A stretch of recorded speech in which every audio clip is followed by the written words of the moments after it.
Everyone, welcome to invest now. आज हम लोग सीखेंगे गेम ऑफ परसेंटेज के बारे में कि गेम ऑफ परसेंटेज क्या होती है और गेम ऑफ परसेंटेज से मार्केट की रेंज में और मार्केट की डायरेक्शन में क्या इफेक्ट पड़ता है।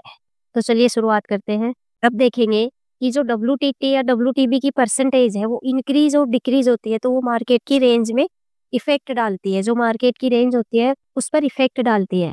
तो यहाँ देखें तो जो WTT की परसेंटेज है वो चाहे सपोर्ट हो या रेजिस्टेंस हो, तो अगर WTT की जो परसेंटेज है वो इंक्रीज होती है तो उससे मार्केट में क्या इफेक्ट पड़ता है, उससे मार्केट में एक बुलिश प्रेशर क्रिएट होता है। और जो WTT की परसेंटेज डिक्रीज होती है तो उससे मार्केट में बियरिश प्रेशर बनता है। यानी कि अगर सपोर्ट और रेजिस्टेंस अगर WTT है उनकी परसेंटेज इंक्रीज होगी तो इसका मतलब सपोर्ट या रेजिस्टेंस टॉप पर जाने की कोशिश करेंगे, तो इस कंडीशन में मार्केट बुलिश होगा। और अगर WTT की परसेंटेज डिक्रीज होनी शुरू होती है इसका मतलब जो सपोर्ट या रेजिस्टेंस बॉटम से टॉप पर प्रेशर बना रहे थे वो अब प्रेशर नहीं बना रहे हैं, यानी वो जो बुलिश प्रेशर बना रहे थे वो खत्म हो रहा है। तो उस कंडीशन में मार्केट में एक बियरिश प्रेशर क्रिएट होगा। और इसी तरह जो WTB की परसेंटेज है सपोर्ट या रेजिस्टेंस की वो इंक्रीज होती है तो उससे मार्केट में बियरिश प्रेशर क्रिएट होता है। यानी कि सपोर्ट या रेजिस्टेंस अगर WTB है किसी भी स्ट्राइक प्राइस पर और वो परसेंटेज इंक्रीज हो रही है तो उस कंडीशन में उसका क्या मतलब हुआ, उसका मतलब हुआ कि सपोर्ट या रेजिस्टेंस टॉप से बॉटम पर आने की कोशिश कर रहे हैं, टॉप से प्रेशर क्रिएट कर रहे हैं। तो वो परसेंटेज अगर इंक्रीज होती है तो उस कंडीशन में मार्केट बियरिश होगा। और इसी तरह अगर WTB की परसेंटेज डिक्रीज होना शुरू हो जाए तो उस केस में मार्केट में एक बुलिश प्रेशर देखने को मिलेगा, यानी मार्केट बुलिश होगा। यानी जो सपोर्ट या रेजिस्टेंस बॉटम की तरफ प्रेशर बना रहे थे वो प्रेशर खत्म हो रहा है, तो इस केस में मार्केट में बुलिश प्रेशर देखने को मिलेगा। जब हम चार्ट ऑफ एक्यूरेसी 1.0 के 9 सिनेरियो पढ़ते हैं, उनको समझा हमने 9 सिनेरियो को, तो वहाँ हमने देखा कि सपोर्ट स्ट्रॉन्ग रेजिस्टेंस WTB या रेजिस्टेंस स्ट्रॉन्ग सपोर्ट WTT या WTB, तो उस कंडीशन में उनकी परसेंटेज होती है।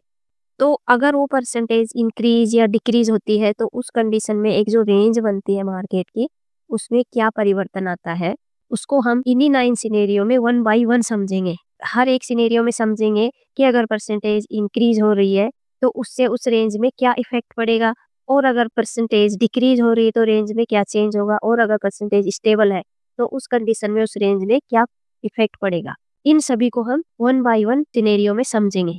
तो यहाँ पर देखें तो जो पहला सिनेरियो है चार्ट ऑफ एक्यूरेसी 1.0 का, वहां पर सपोर्ट और रेजिस्टेंस दोनों स्ट्रॉन्ग होते हैं, तो यहाँ पर तो गेम ऑफ परसेंटेज देखने की जरूरत ही नहीं होती क्योंकि वीकनेस ही नहीं होती है सपोर्ट और रेजिस्टेंस में। हम समझने की शुरुआत करते हैं सेकंड नंबर सिनेरियो से, जहां पर सपोर्ट स्ट्रॉन्ग और रेजिस्टेंस WTB है। तो इस कंडीशन में अगर सपोर्ट स्ट्रॉन्ग और रेजिस्टेंस WTB है तो यहाँ पर मार्केट की क्या रेंज होती है, हमें कौन सा ट्रेड बनाना चाहिए, मतलब बॉटम से बाइंग करनी चाहिए या टॉप से बिकॉर्ली करनी चाहिए, वो हमने चार्ट ऑफ एक्यूरेसी 1.0 के जब 9 सिनेरियो डिस्कस किए थे वहां पर सीख लिया है। अगर आपने वो वीडियो नहीं देखा तो पहले उस वीडियो को जरूर देखिएगा, तभी आपको ये समझ में आएगा। और इस वीडियो की लिंक आपको डिस्क्रिप्शन में मिल जाएगी। तो यहाँ पर हम देखते हैं कि जो सपोर्ट स्ट्रॉन्ग और रेजिस्टेंस WTB है तो यहाँ जो मार्केट की रेंज होती है वो क्या होती है, हम हर टॉप से बिकॉर्ली करते हैं। तो यहाँ टॉप क्या होता है, EOR-1 से EOS-1 मार्केट ट्रेवल करता है इस सिनेरियो में। और अब हम समझेंगे कि ये जो गेम ऑफ परसेंटेज है इससे रेंज में क्या इफेक्ट पड़ेगा। तो अब यहाँ देखते हैं ऑप्शन चेन पर, तो हमें दिखाई दे रहा है कि सपोर्ट है 25,100 की स्ट्राइक प्राइस पर वॉल्यूम का, और सपोर्ट कैसा है स्ट्रॉन्ग। रेजिस्टेंस है 25,200 की स्ट्राइक प्राइस पर और रेजिस्टेंस कैसा है WTB। तो यहाँ एक जो नॉर्मल सिनेरियो है सेकेंड नंबर सिनेरियो, मार्केट की रेंज बनती है EOS-1 और EOR-1।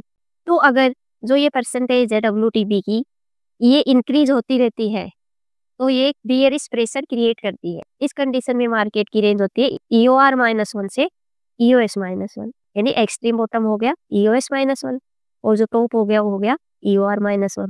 और अगर ये परसेंटेज डिक्रीज होनी शुरू हो जाए 91 से 90, 89, 88, 87, 85 इस तरह से, तो ये एक बुलिश प्रेशर क्रिएट होगा मार्केट में। यानी रेजिस्टेंस ने जो बियरिश प्रेशर क्रिएट किया था, रेजिस्टेंस चाहता था कि मार्केट 25,100 की स्ट्राइक प्राइस पर ही रुक जाए, वो अब चाहता है कि मार्केट वहां ना रुके, मार्केट ऊपर आए। तो इस कंडीशन में जैसे जैसे ये परसेंटेज डिक्रीज होगी मार्केट EOR तक ट्रेवल करेगा, यानी मार्केट EOR पर आएगा। और अगर ये रेजिस्टेंस अपने आप में स्ट्रॉन्ग हो जाता है तो उस कंडीशन में मार्केट EOR +1 भी जा सकता है, यानी इस कंडीशन में मार्केट की रेंज क्या होगी, EOS से EOR +1। और अगर जो WTB की परसेंटेज है वो स्टेबल हो जाती है, अपने आप में थोड़ा बहुत मूवमेंट करती है, तो उस कंडीशन में यही रेंज रहेगी मार्केट की, EOR -1 से EOS -1। लेकिन इस कंडीशन में फिर SOC की कंडीशन भी बनती है, तो स्टेट ऑफ कंफ्यूजन को भी हमने डिटेल में समझ लिया है। तो इस तरह से हम गेम ऑफ परसेंटेज से पता लगा सकते हैं कि जिस वैल्यू पर हम ट्रेड इनिशिएट कर रहे हैं वहां पर कितनी रिस्क है और वो ट्रेड कितना सेफ है, और अगर अगेंस्ट जा सकता है तो कैसे जाएगा, क्या परसेंटेज डिक्रीज हो रही है। तो ये देखकर हम आसानी से अपनी रिस्क का पता लगा सकते हैं। यानी ये जो परसेंटेज है ये ही डिसाइड करती है। अगर ये इंक्रीज होती रहेगी तो मार्केट की रेंज EOS -1 होगी, और अगर ये परसेंटेज डिक्रीज होने लग गई उस कंडीशन में मार्केट की रेंज होगी EOS से EOR तक। तो इस तरह से गेम ऑफ परसेंटेज की हेल्प से हम ये समझ सकते हैं कि जो चार्ट ऑफ एक्यूरेसी 1.0 के अकॉर्डिंग रेंज बनी है उसके अलावा भी मार्केट कहीं पर ट्रेवल कर सकता है क्या, और कर सकता है तो हम उसको कैसे पहचाने। तो बस आज के लिए इतना ही। अगर गेम ऑफ परसेंटेज को लेकर और जो हमने सेकंड नंबर सिनेरियो को डिस्कस किया है गेम ऑफ परसेंटेज में, उसको लेकर आपके मन में कोई भी सवाल है तो आप हमें कमेंट बॉक्स में पूछ सकते हैं। अगर आपको वीडियो पसंद आया हो तो please like, share and subscribe. Thanks for watching.